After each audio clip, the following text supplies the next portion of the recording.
जय भीम दोस्तों, मैं रजत मौर्य आप सभी का स्वागत करता हूं बहुजन साहित्य के इस विशेष कार्यक्रम में, जहां पर कि हम बाबा साहब को और भी अच्छे तरीके से समझने की कोशिश करते हैं। बाबा साहब ने कहाँ भाषण दिया, किसका पत्र स्वीकार किया, किसके पत्र का जवाब दिया, संविधान सभा या विधानसभा, बॉम्बे विधानसभा या फिर राज्यसभा में क्या उन्होंने कहा था, इन सारी चीज़ों पर हम डिस्कशन करते हैं। अगर आप लोग चाहते हैं कि बहुजन साहित्य लगातार इसी तरीके से अपना काम करता रहे, तो आप सभी से निवेदन है कि आप लोग बहुजन साहित्य के सदस्य बने। सिर्फ 29 रुपये देकर, यानी बहुत छोटा सा अमाउंट है, 29 रुपीज़ देकर आप बहुजन साहित्य के सदस्य बन सकते हैं। एक छोटे से अमाउंट के साथ आप लोग बहुजन साहित्य का जो पूरा प्लेटफॉर्म है, वेबसाइट है, और भी मैं सारी चीज़ें करना चाहता हूं, तो उसको बनाने में आप वीडियो शुरू करते हैं। 10 जून 1936, 10 जून 1936 को सिलोन के भिक्खु लोकनाथ ने डॉक्टर अंबेडकर से मुलाकात की और उनसे बौद्ध धर्म अपनाने का अनुरोध किया। 10 जून 1940, 10 जून 1940 को डॉक्टर बी.आर. अंबेडकर ने मुंबई में ब्रिटिश सरकार द्वारा आयोजित एक नागरिक सभा को संबोधित किया। जनसभा को संबोधित करते हुए डॉक्टर अंबेडकर ने द्वितीय विश्व युद्ध में हिटलर द्वारा इस्तेमाल की गई युद्ध और प्रचार तकनीक का रहस्योद्घाटन किया, जिसने दुनिया में खलबली मचा दी थी, लेकिन लोगों को हिटलर की युद्ध तकनीकों से न डरने के लिए प्रेरित करते हैं। वह कहते हैं कि अगर अंग्रेजों और फ्रांसीसियों ने हिटलरवाद को दुनिया से मिटाने का फैसला किया है और उससे नहीं डरना है, तो फिर हम भारतीयों को क्यों डरना चाहिए, जो कि हिटलर से लगभग 6000 मील दूर हैं। हमें मित्र राष्ट्रों यानी कि फ्रांस और ब्रिटेन और अन्य के युद्ध जीतने तक कर्तव्य परायण रहने का संकल्प लेना चाहिए। उन्होंने सरकार द्वारा उठाए गए युद्ध उपायों की जानकारी दी, बॉम्बे प्रांत के और 4 कर्तव्यों का पालन करने के लिए सलाह देते हैं। प्रांतीय रक्षा दस्तों का गठन, दूसरा भारतीय सेना की मदद करना, तीसरा दुश्मन के प्रचार को बेअसर करना और चौथा बॉम्बे युद्ध सहायता कोष जुटाएं। लोगों का मूल्यांकन करते हैं कि भले ही वे वास्तविक युद्ध के क्षेत्र से मीलों दूर हों, लेकिन युद्ध से प्रभावित देशों को कोई भी नागरिक हवाई हमलों और प्रचार तंत्र से मुक्त नहीं है। इसमें केवल रक्षा दस्ते ही प्रभावी भूमिका निभा सकते हैं और पुलिस और सेना की सहायता कर सकते हैं। उन्होंने आगे भारत सरकार की योजना के बारे में जानकारी दी, युद्ध व्यय और भारत की रक्षा के लिए ऋण जुटाना, जिसमें गरीब लोग भी पैसा निवेश कर सकते हैं और अर्जित ब्याज के रूप में लाभ उठा सकते हैं और एक साथ राष्ट्र हित की सेवा कर सकते हैं।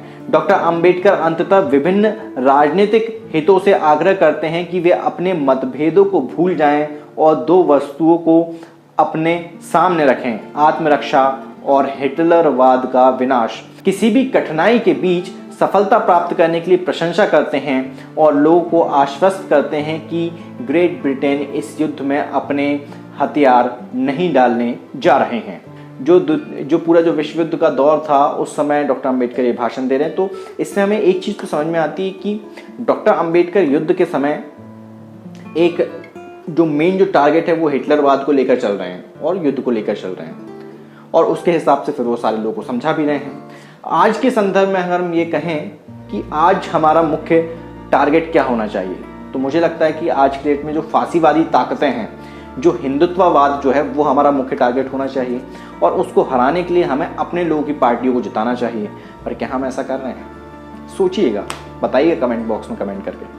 10 जून 1946, 10 जून 1946 को कैबिनेट प्रतिनिधि मंडल और जीजी की बैठक का रिकॉर्ड बताता है कि डॉक्टर अंबेडकर के नेतृत्व में डिप्रेस्ड क्लासेस सीएमपी में संशोधन का दावा कर रहे थे और उस समय वहां पर मौजूद थे मौलाना आजाद, जवाहरलाल नेहरू और वेविल। 10 जून 1947, 10 जून 1947 को डॉक्टर अंबेडकर ने राष्ट्रपति के चुनाव पर उप समिति के विचार विमर्श किया। बाद में कुछ फैसले लिए गए। 10 जून 1949, 10 जून 1949 को माननीय डॉक्टर बी.आर. अंबेडकर ने कुछ आर्टिकल्स में संशोधन पेश किए थे, जिसमें आर्टिकल्स शामिल थे 92(2) AB, 93(1), 94, 96, 183A, 182, 181, 180, 179, 98A, 174(1) और विनियोग लेख और चकबंदी कोश लेख।